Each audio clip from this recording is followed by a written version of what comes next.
नमस्कार, good evening, Radhe Radhe. स्वागत है सभी बच्चों का एग्जामपुर के सेशन में। फटाफट देखिए, आज हम लोग 5 मिनट के अंतर्गत है ना पूरा बौद्ध धर्म की जो भी संगीतियां हुई हैं उसके बारे में हम लोग जानेंगे। ये हमारे हर एग्जाम के लिए यूजफुल होगा बेटा, चाहे वो आपका होमगार्ड का हो, दरोगा का हो, पुलिस का हो, कोई भी एग्जाम हो। अगर आप देने जा रहे हैं रेलवे का, तब भी आपकी ये बौद्ध संगीतियां इंपॉर्टेंट है। इनको हम फटाफट देखते हैं। देखिए, हम लोग बात करें बौद्ध संगीतियां, तो बौद्ध संगीतियां बेटा सामान्य किताबों में आपको मिलता है कि टोटल जो बौद्ध संगीतियां हुई हैं उनकी संख्या कितनी बताई जाती है, 4, है ना। लेकिन यहाँ पे हम देखेंगे बौद्ध संगीतियां कितनी हैं, टोटल 6 हैं। ठीक है, इनके बारे में भी हम बात करेंगे ना। अगर कठिन प्रश्न बनाना हो तो ऐसा बना देगा। देखिए, प्रथम बौद्ध संगीति आपका 483 ईसा पूर्व में राजगिरी में होता है ना। इस समय अध्यक्ष कौन थे बेटा, महाकश्यप थे। और शासक कौन था, अजात शत्रु, है ना, हर्यक वंश का। अजात शत्रु का वंश कौन सा, हर्यक वंश। तो प्रथम बौद्ध संगीति उसी साल होगी जिस साल महात्मा बुद्ध की मृत्यु होगी। 483 ईस्वी में महात्मा बुद्ध की जिस साल मृत्यु होती है, प्रथम बौद्ध संगीति का आयोजन होता है राजगिरी में। राजगिरी कहाँ पड़ता है, तो ये तीन के तीनों प्लेस बेटा कहाँ पड़ते हैं, बिहार में। तीन के तीनों प्लेस कहाँ पड़ते हैं, बिहार में। तो महाकश्यप, है ना, पहले वाले में। अब दूसरी बौद्ध संगीत ठीक इसी के 100 साल बाद होगी, 383 में। कहाँ होगी बेटा, वैशाली में। अध्यक्ष कौन होगा, सब्बा कामी, है ना। और शासक कौन था, कालाशोक। पहले में शासक देखिए अजातशत्रु, दूसरे में शासक कालाशोक। अजातशत्रु का वंश कौन सा, हर्यक। कालाशोक का वंश कौन सा है, शिशुनाग, है ना। तृतीय बौद्ध संगीति 250 ईसा पूर्व में पाटलिपुत्र में, है ना। मोगली पुत्र तिस्य और अशोक। अशोक किस वंश का था, तो याद रखिएगा मौर्य वंश का। मुझे उम्मीद है कि बच्चों आपको तीनों समझ में आ गया। प्रथम बौद्ध संगीति, द्वितीय बौद्ध संगीति, तृतीय बौद्ध संगीति। पहली 483 में, दूसरी 383, तीसरी 250। ऐसे याद कर लीजिए, पहली, दूसरी, तीसरी। तो पहली 483, 383, 250। पहली वाली बौद्ध संगीति कहाँ हुई, राजगिरी। दूसरी वाली वैशाली, तीसरी वाली पाटलिपुत्र। पहली कहाँ हुई बेटा, तो याद रखिएगा राजगिरी। दूसरी कहाँ हुई, वैशाली। तीसरी कहाँ हुई, पाटलिपुत्र। तीनों बौद्ध संगीतियां बिहार में हुई हैं। देखिए, तीनों कहाँ पड़ते हैं, बिहार में।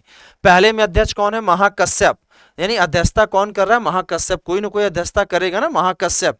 दूसरे में कौन करेंगे, सर्वकामी। और तीसरे में कौन करेगा बेटा, मोगली पुत्र तिस्य। ठीक है, याद हो गया आपको। ये पेपर में इंपॉर्टेंट है, आते हैं कभी बौद्ध संगीतियां आ जाएगा, कभी टाइम आ जाएगा, है ना, कभी इनका चेयरमैन आ जाएगा, कभी रिजल्ट आ जाएगा, ये सब आते रहते हैं। अब देखिए, इनका जो शासक, पहले वाले के दौरान शासक कौन, अजातशत्रु। दूसरे में कालाशोक। तीसरे में कौन है बच्चों, अशोक।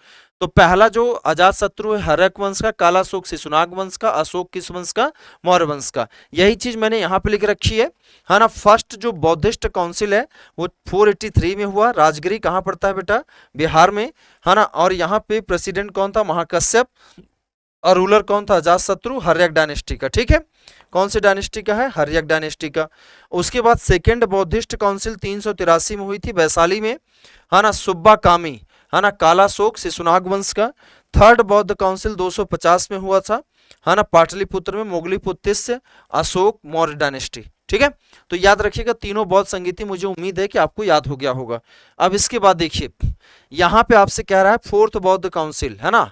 अब हमें फोर्थ बौद्ध काउंसिल के साथ साथ कुछ नया भी जानना है, जो जानकारी मिलती है। चतुर्थ बौद्ध संगीति देखिए 78 ईस्वी में। चतुर्थ बौद्ध संगीति कब है बच्चों, 78 ईस्वी में। कहाँ होता है, कुंडलवन कश्मीर में होता है। और अध्यक्ष किसके कौन है, वसुमित्र।